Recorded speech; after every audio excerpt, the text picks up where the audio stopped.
Thank you. Thanks, Duncan. So that the Pennsylvania Supreme Court is our highest court. The court immediately, but there are two appellate courts below that you hear frequently about. One is the Commonwealth Court and the other is the Superior Court. The Commonwealth Court, again, doesn't handle family law matters, which is what we're here today, but it handles matters relating to suits against the government, by the government, workers' compensation, tax. So it is a unique court to Pennsylvania. There are no other courts like it in the country. The appellate court that would handle an appeal of a family law matter is our Superior Court in Pennsylvania. Everybody has an automatic right of appeal to our Superior Court. Is one of the busiest courts in the country. And the court that we are most interested today is the Court of Common Pleas, where family law matters originate. Below the Court of Common Pleas, again, not for today, are two, we call them minor courts. In Philadelphia, they're known as a municipal court. In Chester County, they are called the magisterial district courts. They handle matters, $12,000 and under, certain traffic tickets, for example. They handle preliminary arraignments. But right today, we are here to talk about the family court, which is in the Court of Common Pleas. And Megan, I'm going to pass it off to you. All right, thank you. So within family court, we have two kind of, you can break it down into two divisions, which is not this slide. This was not the slide I was expecting, Debbie. I'm going to focus on anything having to do with domestic relations, custody, divorce, that kind of work. So when we talk about, in Chester County, when we talk about domestic relations, they're mostly referring to support actions, child support actions, and then we also have custody, divorce, equitable distribution, which is the process by which parties who are married divide up their stuff.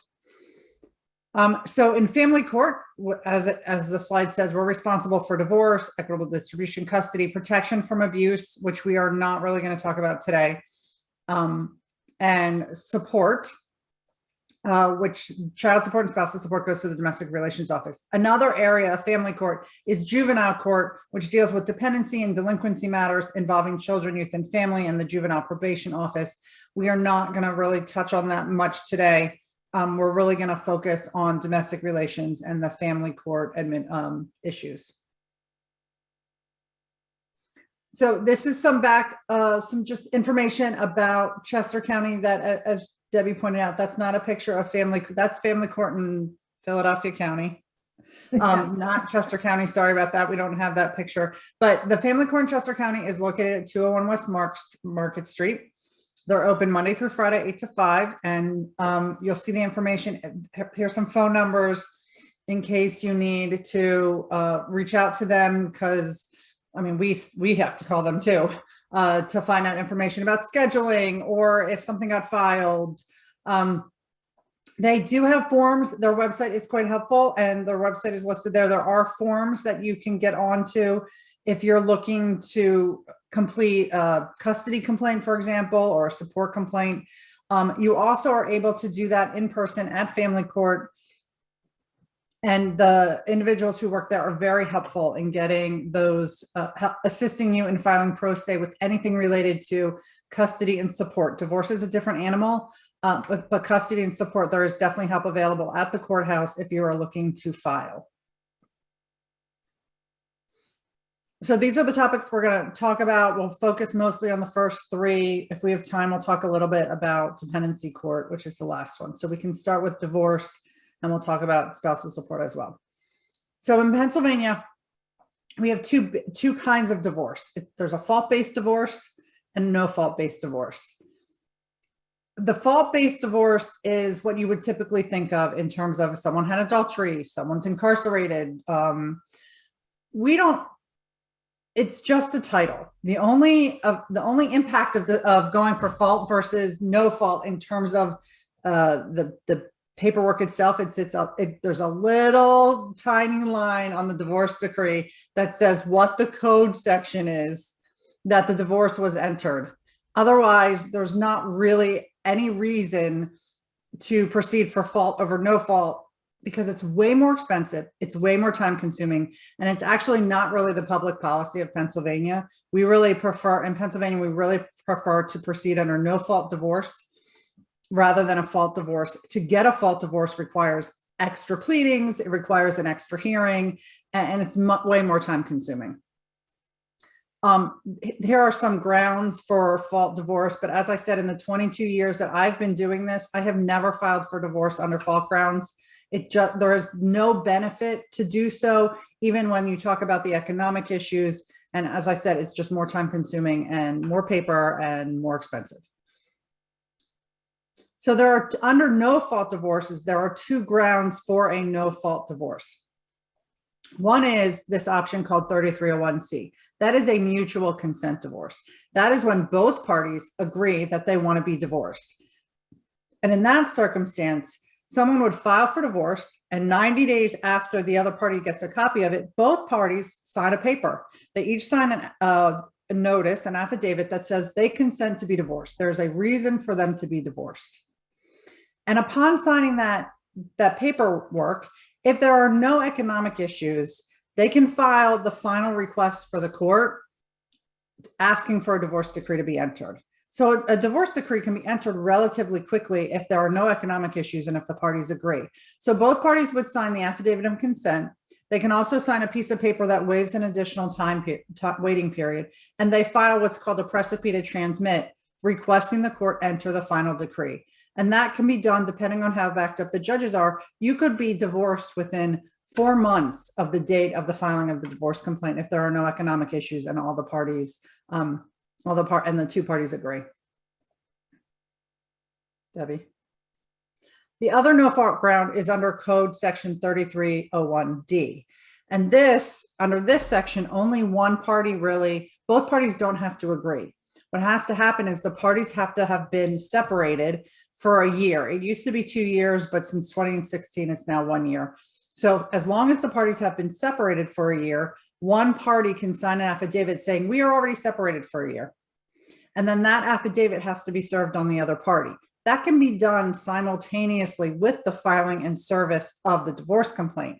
So if the parties were already separated for a year, and I'm going to talk a little bit about separation, a party can file a divorce complaint and file an affidavit saying they've been separated for a year all at the same time.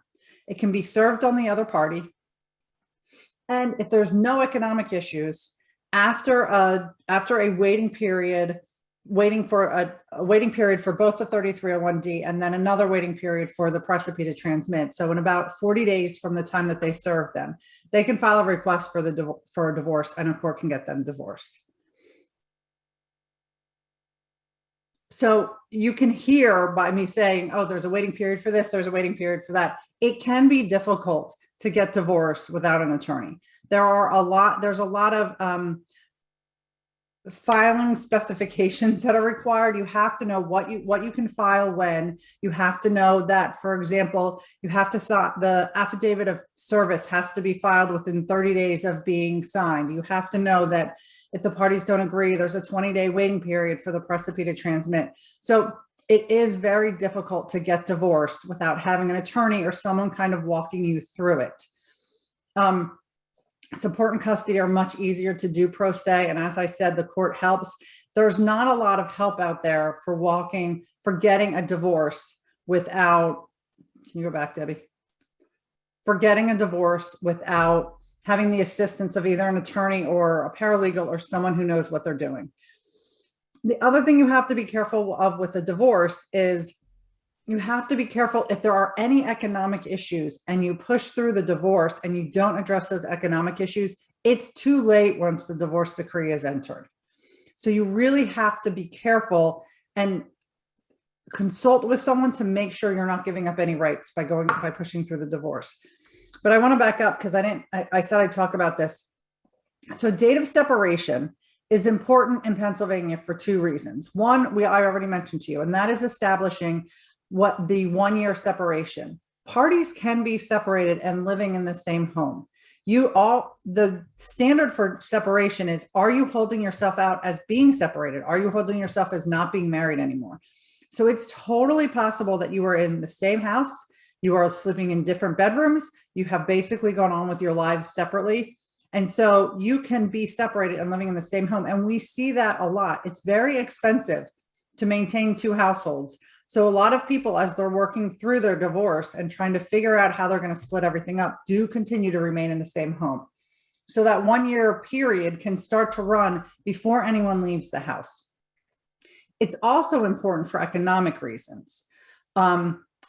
Marital property in Pennsylvania is defined as anything that is accumulated from the date of marriage to the date of separation, not the date of divorce. Other states do it differently, but in Pennsylvania, it's the date of separation that matters to establish what is considered in a marital asset. You can move on to the next slide. So I have a question to ask you, Megan. What happens if, like, you've been separated for a while, maybe more than 5 years, and you actually don't know where your former spouse or your spouse is living, or how to serve them? What do you do?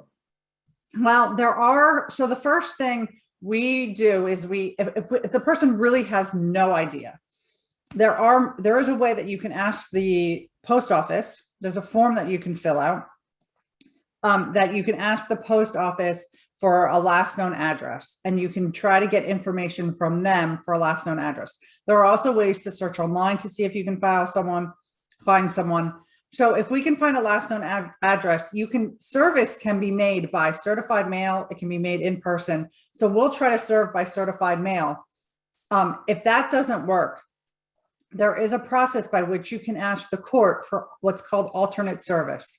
So if you really don't know where the other party is, you can file a motion with the court and say, we haven't had any contact, disappeared 5 years ago. Can we have alternate service, which is usually like publication, like putting something in a paper, or, I mean, I guess the paper is really the most common one. I'm trying to think of if we've done anything different than that. And that can count as service, and then you can proceed with your divorce as long as the court has given you permission to do that.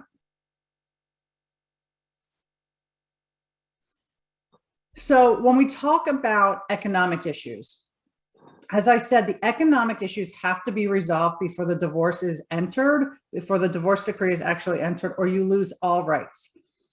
If you have economic issues, then that needs to be raised within the divorce complaint. There needs to be a count that says we want equitable distribution, which is equitable distribution is the term for division of assets in Pennsylvania. So that has to be included in the divorce.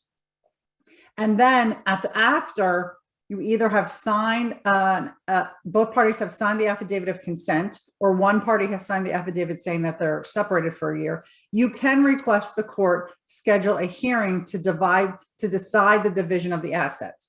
Now, possibly you can reach an agreement. Most cases do resolve by agreement. Most cases don't get to this level where they're going to a hearing officer and asking that hearing officer to divide their marital assets up. So many cases settle and agreements are reached, and then that agreement is then included and incorporated within the divorce decree. But if you cannot reach an agreement, there is a process by which to ask the court to resolve the division of the economic issues, and that is you're filing for a motion of appointment of a hearing officer to resolve those economic issues. The economic issues that a hearing officer will hear in a divorce are alimony and equitable distribution. And as I said, equitable distribution is dividing up assets and liabilities that were accumulated during the course of the marriage. Marital assets can also include the increase in value of assets that existed prior to marriage. But so a hearing officer will take into consideration numerous factors, they're part of the statute, and decide how do we divide these, what's the equitable way? It's not equal. Pennsylvania is not a 50-50 state. We are not a community property state like other states are. We are equitable distribution. So that's why a number of factors go into how do assets get divided. That would include, is there a disparity in the party's income? Is one party primary custodian for a child? Is there a big age difference? Does one party have the ability to earn more money over the rest of their lifetime? Did one party contribute to the marriage as a homemaker? There's a number of factors that go into what's the appropriate division of the marital estate. and the hearing officer will make that recommendation. It's an on the record hearing. I've had ones that have taken days. Obviously, the more assets you have, the longer it's going to take. Both parties have to come in with all their information on the values of the assets. If you're asking for an asset, the value as of the date of marriage to be reduced from the value as of the date of separation, you better have all that paperwork. You have to make sure you have all the documentation. If you're asking for tax breaks, you have to have the tax information. But all that will all be presented prior to walking into the hearing with the hearing officer, who will have read everything and is ready to go and prepared for testimony, or prepared to work with you to try to reach a resolution if that hasn't happened yet. So it's important for you to keep track of your marital assets, right? You know, sometimes you let your spouse, I'll say, handle everything. So, I say to people, like, make sure you every once in a while, like, think about what you have, keep a piece of paper, write it down, just make sure that you're up to date on everything that you have.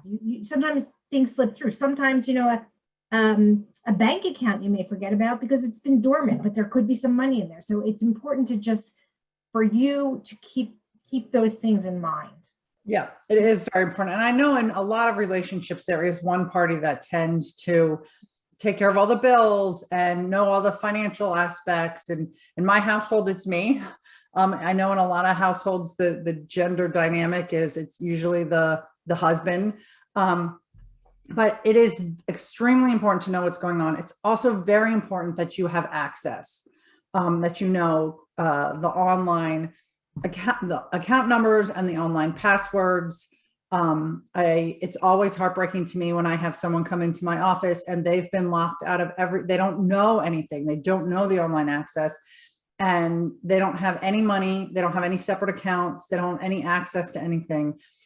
That becomes very expensive, because right away I have to be filing multiple motions, support, divorce, to get them some money so that they can have some place to be while we process the divorce.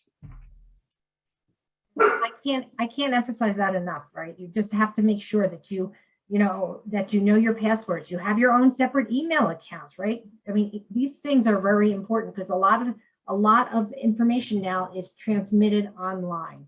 Yep. So, and if you don't, like, go get your own account, go get your own emails.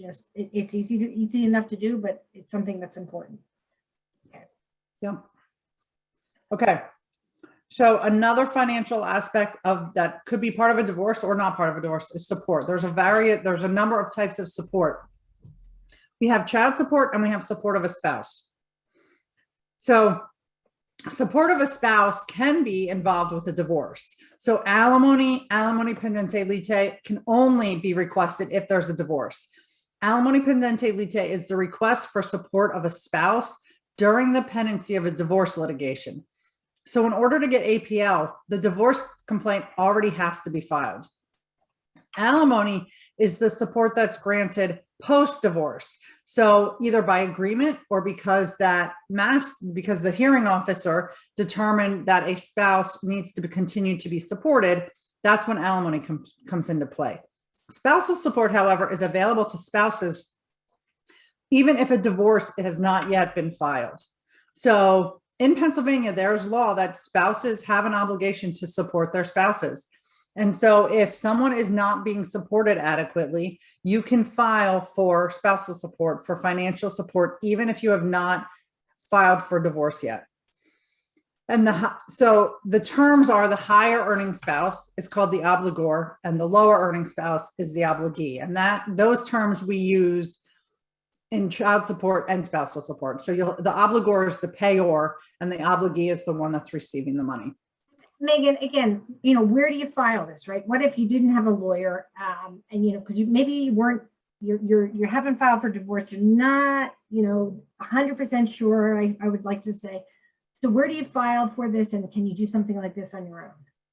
So there's paperwork available online at the websites that we put earlier and on the AOPC website. But for support and custody, there are At the courthouse, there are customer service reps who are there and able to help you file this paperwork. So they have the paperwork that's necessary to help you file for spousal support and child support. So there are people that are available to assist you if you want to file this, or if you're savvy enough to be able to get all the paperwork off the website, you can take care of filing it yourself. On child support, and you know what, actually, I'm going to back up to the spousal support, sorry, because we didn't talk about how this gets calculated. Spousal support is and APL are mathematical calculations. They are completely based on what the two incomes are of the two parties. Completely mathematical. There's nothing you can do about it. With APL, there are no defenses. With spousal support, there are defenses. You can get out of paying spousal support if the person who filed has committed any of the fault ground for divorces. So if the person who filed for spousal support committed adultery or abandoned his or her spouse, there are grounds to say that they're not entitled to spousal support. That happens, but it's kind of rare. I mean, most lawyers know. I mean, if you have a lawyer involved, most of them know not to file for spousal support if there is a problem on their client's side. So they file for divorce and file for APL because there are no defenses to APL. It's just a mathematical calculation. Alimony is a needs-based determination. So that's why it has to be agreed to, or the hearing officer or the judge makes the determination, because if enough assets, for example, are granted to the lower earning spouse as part of the equitable distribution, alimony might not be necessary. So alimony is totally needs-based. It's not mathematical, and it never is at the same amount as what the calculation would be for APL. It's always going to be less. Child support is also based on the party's income. So the court takes both parties' incomes, you take your gross, you figure out what the appropriate deductions are. Some people have deductions for mandatory retirement, and it has to be mandatory, not voluntary. Some people get deductions because of union dues. If you have mandatory deductions, those deductions come off your gross income. And sorry, I just saw a question. For alimony, does the duration of the marriage matter? Absolutely. That's one of the factors in determining alimony. It absolutely matters how long the marriage was. Okay, so for child support, so you figure out what the party's net incomes are. There is guidelines that are published. We just updated them. That went into effect January 1st of this year. And those first time in a while, isn't that? Yeah, they typically try to do it every 3 years, but I think the last time it was done was 2017, or did they do it in 2019? I can't remember now. I don't think they did. I think we had COVID. Yeah. Right. That's good. So these guidelines say, all right, if these parties were living together and they had $5,000 a month in net income and they were living together, this is how much they would spend on their kid or their kids. And so we're going to take that money and we're going to divide it between the two of them in proportion of their incomes. That number is just basic support. So we're talking about that's the portion that's attributed to the kids for housing, clothing, food, just everyday basic needs. And then the amount gets divided between the two parties in proportion of their income. So the example would be if the parties make a combined $5,000, and I know this is different than what's on there, and one party makes $3,000 and one party makes $2,000, then that one party is going to pay 60% and the other party is going to pay 40% of that basic amount. The person paying support usually will have 50% or less of custody. Custody does impact child support. But before I get to that, once you determine what the basic child support is, there are amounts that can be added to child support. So private school tuition gets added on top of basic support. Health insurance gets added on top of basic support. Child care necessary to work gets added. Certain activities can be added. If the parties agree, for example, ice hockey Very expensive sport. If the parties agree that the ice hockey registration fees get added on, they can add that on. And then all that gets calculated into the support and paid in proportion to the parties' incomes. Megan, what if the child who is living with you, who you are caring for, right, is not related to you? You're still entitled to child support. Okay. So if you are a caregiver for a child, if you have custody, and even if you don't, I mean, if you're caring for a child, I highly suggest you get an order. But even if you don't have a custody order, if that child is with you and living with you and you're taking care of that child, both of that child's parents, biological legal parents, are responsible for paying support of that child. Your income will not be considered in that calculation. So you can file for child support against both parents and go to court, and they will use those parents' income to determine what each parent should pay for you for the child support. So when a support complaint is filed, the first step is a conference. This is not, it's not a lawyer. It's just someone sitting at a desk. They will gather the information about the party's income, about the child's expenses. They'll put it into the computer system and they'll figure out what the appropriate number is. A lot of times there's agreements reached at this level. If there's an agreement, if you're in person, they'll print the order out, parties will sign it, and you're done. Really quick, really easy. If there's no agreement, then if there's no order already entered, a temporary order will be entered, and you're scheduled for a hearing before a hearing officer. At that hearing is the formal hearing. That is where testimony will be taken, evidence is entered. It's your opportunity to say to the court, you challenge the other party's income, or this is an ongoing expense and you want to include it in support. It's really your only opportunity to present all your evidence to get to the child support order that you want. A recommendation will be issued by that hearing officer. If all the parties agree, it becomes a final order. If a party does not agree, they file what's called exceptions, and the exceptions go to a judge. But the exceptions are only, it's not a full hearing. What you are saying to the judge is, this is how the hearing officer messed up. So you don't get a new hearing before the judge. You just get to say to the judge, they messed up because they included my non-voluntary, my mandatory retirement contribution in my income, right? They messed up because they didn't include the private school tuition. You have to identify to the judge how the hearing officer messed up. And if the judge agrees with you, the judge can do one of two things. The judge can just recalculate it and come up with a number, or can remand it back to the hearing officer to correct the order. So a few questions. One in the chat, what about if you're in the process of getting divorced and you have interim informal custody? So I presume it's not been ordered yet.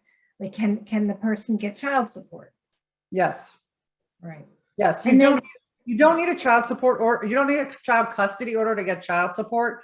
I'm just saying, I always suggest to people, if you have a kid, you should be getting, if you're taking care of a kid, it protects you to get a custody order. But if you're at that spot where you just haven't had the order entered yet in custody, it doesn't matter. If the de facto situation is that child lives with you, you can get child support. Again, like we're talking about filing a support complaint. It's a document that is filed in the court. There are forms available if you need some guidance, because they're on the Chester County website, they're on the Pennsylvania court's website. Okay. Hold on, sorry. Oh, we're done. Do you have another question? Oh, I thought you had another question, Debbie. No, that was it. Does anybody, I guess, are there any other questions on support before we go to child custody? The one thing I wanted to say about support, because it seems it's coming up more and more now, especially with COVID, is the issue of earning capacity. A lot of people quit their jobs or lost their jobs. And so there's a question about what their actual income is. The job of the court is not necessarily to just figure out what their income is. It's to figure out what they're capable of earning. So there are many times where the court is finding an earning capacity for someone.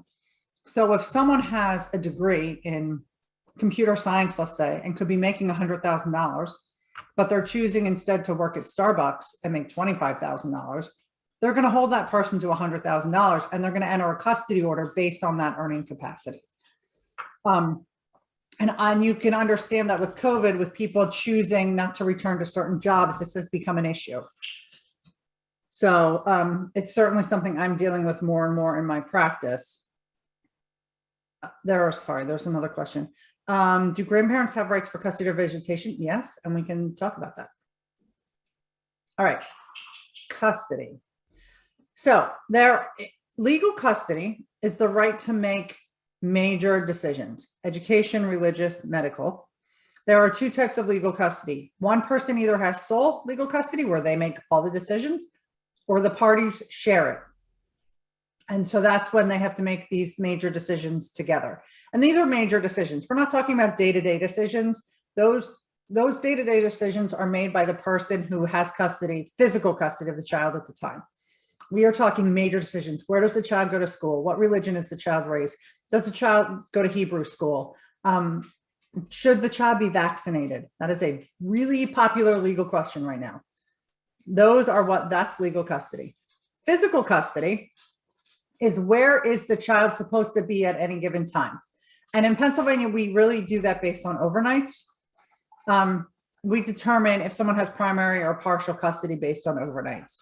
So if a parent has primary physical custody, it means that the child sleeps in that parent's house more than 50% of the time. And a parent that has partial custody means that a child sleeps in that parent's house less than 50% of the time.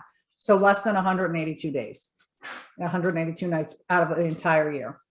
Shared physical custody is when the parties have equal time. So because we have 365 days, that means the child's with one parent 183 nights and the child's with another parent 182 overnights during the course of the year. And that's considered shared physical custody. That's completely 50-50. A schedule like that would be like a week on, week off. We also have either a 2-2-5 or a 2-2-3 schedule, which is like one party has custody Monday, Tuesday, another party has custody Wednesday, Thursday, and then the first party has custody Friday, Saturday, Sunday. So does the court require like each of those kinds of shared custody, or could they even be creative in their sharing? Be totally creative. Okay. I have seen so many different types, right? I've seen people be like, okay, the kid's going to be here during the school week. You get all weekends and you get this much time in the summer so that we can get to a 50-50 schedule. If you're reaching an agreement, the benefit about reaching an agreement is you can be as creative as you want and you can decide what works best for your children. So I'm going to say mediation all the way. I highly suggest mediation if you are in that position. Visitation, just so I don't miss this point, is only supervised visitation. That's the way we use that word in Pennsylvania. Visitation, a lot of people use visitation to say, oh, well, she's going to her dad's house, on Saturdays for the day. He has visitation. That's still partial custody. Visitation is specifically supervised. It's a supervised setting. If we have time, we'll get to relocation. So the process with custody is one party would file a custody complaint.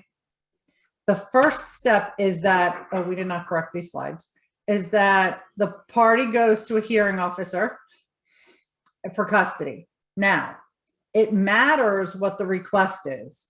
A hearing officer has the ability to kind of make a recommendation or an order if there's no dispute over primary custody. But if the parties are disputing primary custody, then the hearing officer does not have the ability to kind of enter a recommendation. In Chester County, they really push for parties to reach an agreement at that level.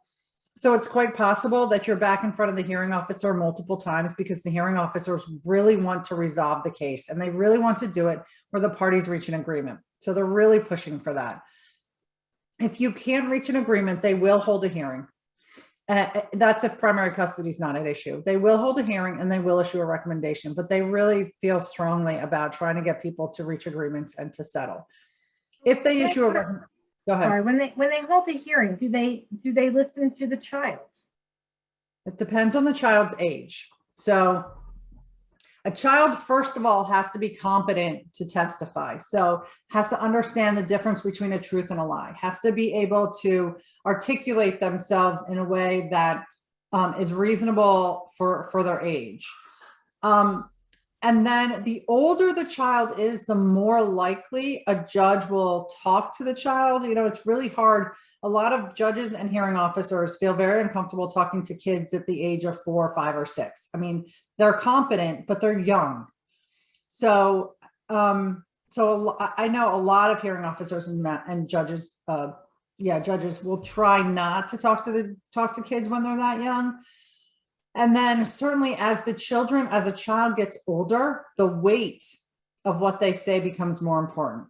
So at the age of 6, you can understand that, you know, a child saying, I want to live with mommy, it's, you know, a hearing officer is going to hear that. But at the age of 13 and 14, that's going to have a lot more weight in the decision by the judge or the hearing officer when a child is saying that at an older age. So if a hearing is held by a hearing officer and they issue a recommendation and nobody objects, that recommendation becomes an order. If someone objects, then it does go to a judge, and you can have a hearing before a judge. But I want to back up because I forgot to say this in support. If a hearing officer issues a recommendation in support and a party files those exceptions, the support order still goes into effect while pending the hearing before the exceptions hearing before a judge. But in custody, that's different. If there's a recommendation issued in custody and one party files for a judge, that recommended custody order does not go into effect, absent exigent circumstances. So if you do go before a judge, the initial hearing is usually a pretty quick hearing. In order to get if you need a whole day, you have to file a motion. You have to file a request for a full day before a judge. If you have a lot of witnesses, if you have an expert, if there's a lot of evidence, you need to make a special request to have a full hearing. Now, in Chester County, you can also file an emergency petition if something emergent has happened. A parent is incarcerated. You find out that there's a drug use issue. A parent is overdosed and is in the hospital. A child, there's an abuse issue. There is an avenue to get a very quick decision from a judge, and that's by filing an emergency petition. The expedited petition, that applies to Philadelphia only. That is not a Chester County option. What if a parent has a disability that impacts the child in custody, maybe Asperger's or autism, is that taken into consideration? Yes, but it depends. So it gets kind of touchy. Like, a parent's not going to be denied custody because a parent has autism, because the parties decided to create this family together. You could not now come in and say, oh, well, I wanted to have a kid, but now this person's not capable of caring for the kid because he has autism. Yeah, but you made that decision to make a baby with this person. You can't now use it against them to deny them custody rights. Now, that being said, if there are direct consequences to the child, like they are not capable of driving, for example, the court could enter an order still giving them custody, but saying, but they can't drive the child. So it depends. It really depends on the situation. That's a hard question in terms of that specifics. It's really going to be case specific. And I presume that's going to be a lengthy hearing in front of the judge, because you're going to need some kind of expert on this. I would say it requires an expert. Right. Something like that is going to require an expert. So that would be a custody evaluator, a psychologist, someone who really can get to know and get involved with that family. You'd have to file a motion and ask to have an expert get involved to do an assessment to determine, but there has to be a direct impact on the child. So you have to show that there's some kind of negative direct impact on the child because of the disability. Like, a parent's not going to not get custody because they're in a wheelchair. Parents a lot of people argue, well, he works nights and so he shouldn't have custody. I mean, even stuff like work schedules. And the court's position is parents have the right to parent. And if they need to work nights because that's how they support their family, okay, but they're still going to get custodial time. So it has to have a direct negative impact on the child. So, to me, the issue of an expert, right? Sometimes that can be expensive too, which is Experts are very expensive. Right. So it's very hard for somebody to make a case. So, I almost wonder, can the court, if there's an uneven financial ability, right, between the parties, and the party who has I'll say the stronger financial capacity is the party who probably needs the evaluation, can the court order the one party to pay for the expert over the other? Or I mean, they can, that's a little bit touchy, but they can, right. They can order. I've had cases where the judge has ordered one party to pay 100% of the evaluation cost with the ability to reassess at the final hearing.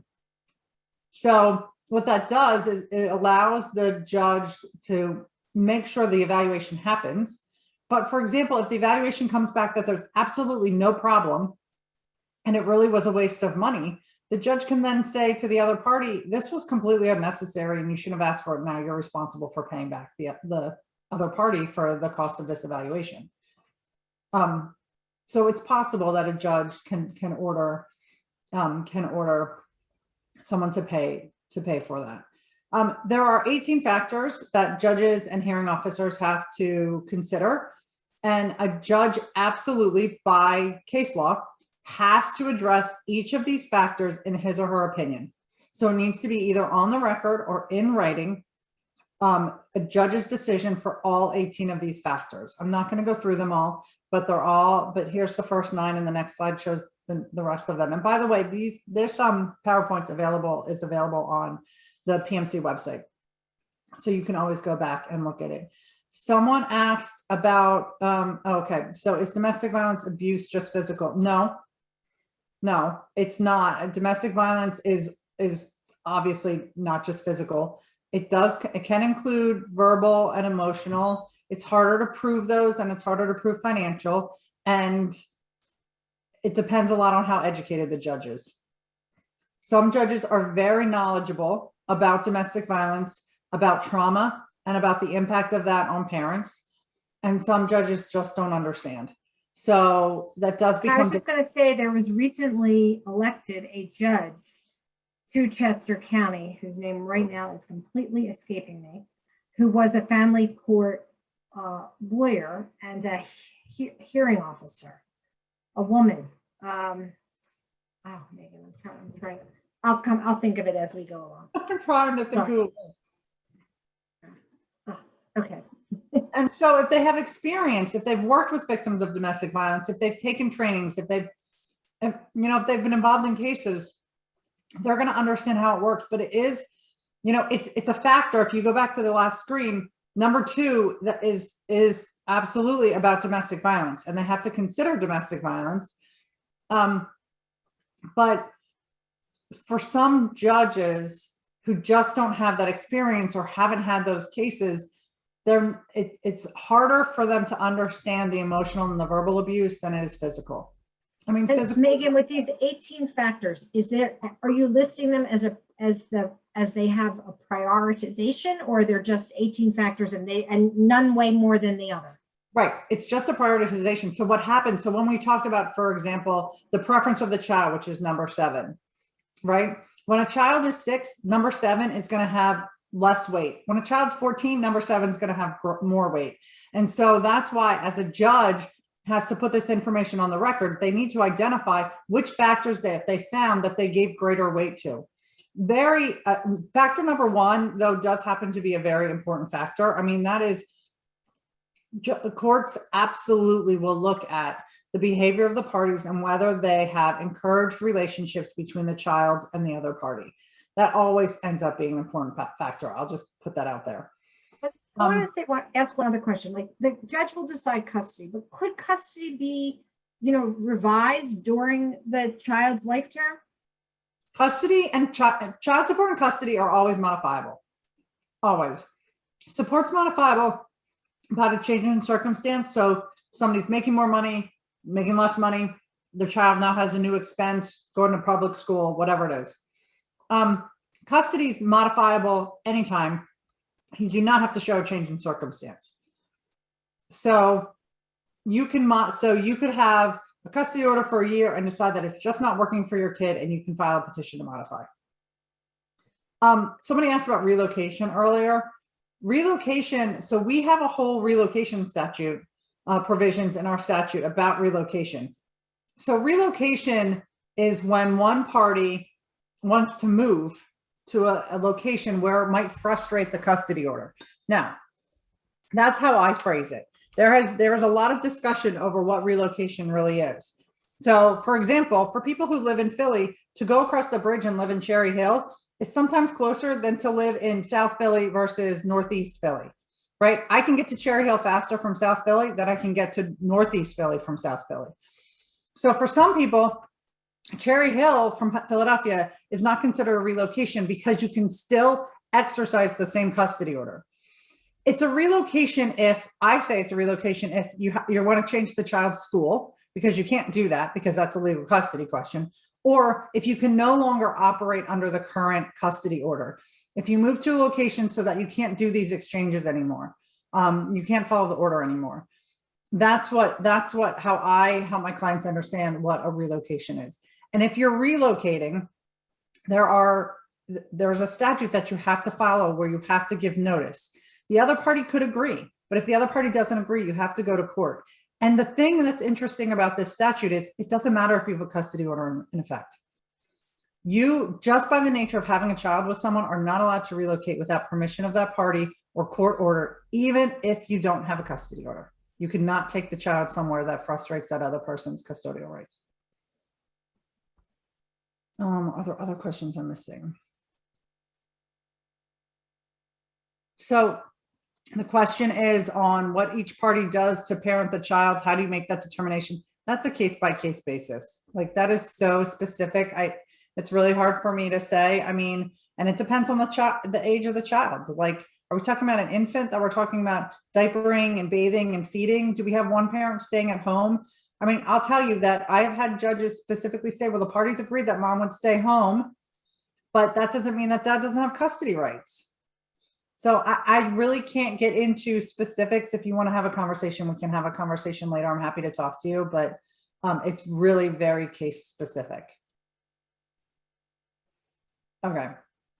I don't know what this website is. So I put this website up because on the Chester County Court's website for Dependency Court, they actually have a YouTube video that explains Dependency Court and gives you a good understanding of what it is and how and what your involvement would be.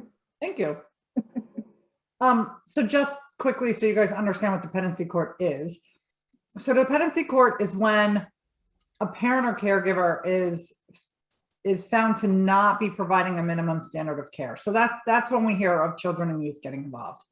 That's what we're talking about, children and youth cases. So, you know, if a child, I mean, the big cases obviously are abuse, but it could just be neglect. It could be that they're not being bathed correctly. They're not bathing. Their clothes aren't getting washed. They're not being fed.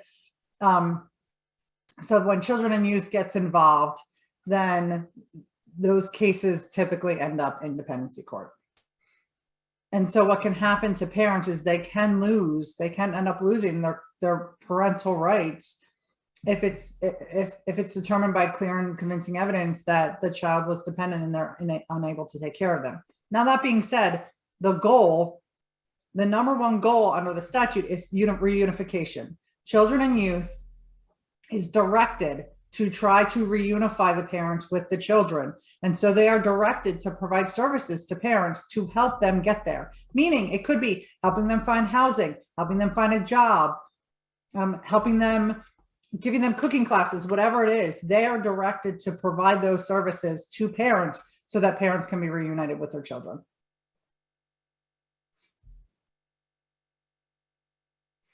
In order to be declared dependent, there's a judge or a hearing officer, there's testimony, there's evidence. It's way less formal than family court, a hearing before a judge. Hearsay's allowed. There's a lot of people that get involved in children and youth cases. Children have a right to an attorney. Parents have a right to an attorney. So these courtrooms get very crowded because there's a lot of lawyers and a lot of parties. You have children and youth there. You have their attorney there. So there's a lot of people involved, and then there's a lot of hearings. What happens is, typically what happens is when there's a goal set, like reunification, the case comes back every 3 months to check on what the process is. Are the parents meeting their goals? Have they taken the parenting classes? Have they gotten a job? Have they found a place to live? Is the child, how's the child doing? Is the child attending school? Does the child have a job? Like that's what's basically happening every 3 months, every 90 days.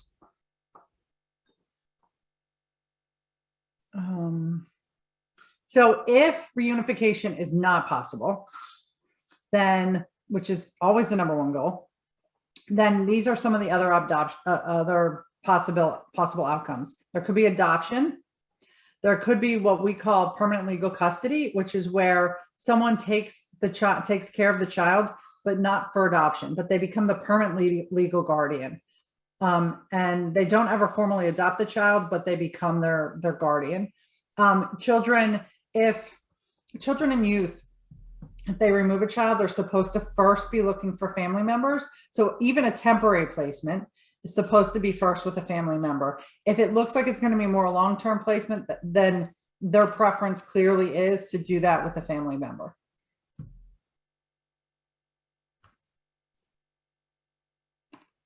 So parents have the right to be informed of all the court dates. They have a right to an attorney.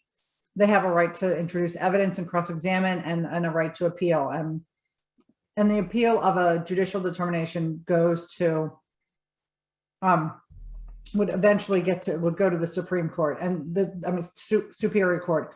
And the Superior Court, a lot of family law decisions that come out of the Superior Court are termination decisions, because those are appealed the most. And there's most people, there's an automatic right, and they just get to go to the Superior Court and appeal it. And I think they have a right to an attorney for that too. I actually don't know. Do you know this? Sorry. You know, that's interesting. I'm not sure. There's something that's never. I should have asked that question before, whether you have a right to an attorney on an appeal or not. Right. It's your dog. I get it. Sorry, she's like going nuts for some reason. I already fed her, so I don't know what the problem is. Don't worry, we are at the end.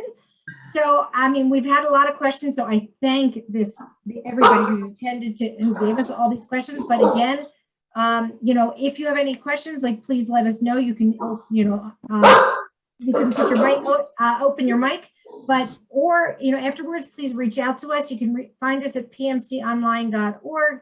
I gave you Megan Watson's website. The other thing you should all know is that the Chester County Bar Association has also is a resource that you could use. It has a family law section. So there are a lot of opportunities for you to ask questions. Since we are close to 7, I understand that. Anything else? Megan, I want to thank you again. For your time. Pam, thank you for helping us with this. Thank you, Pam. Thank you very much. That was great. Okay. Thank you, Pam.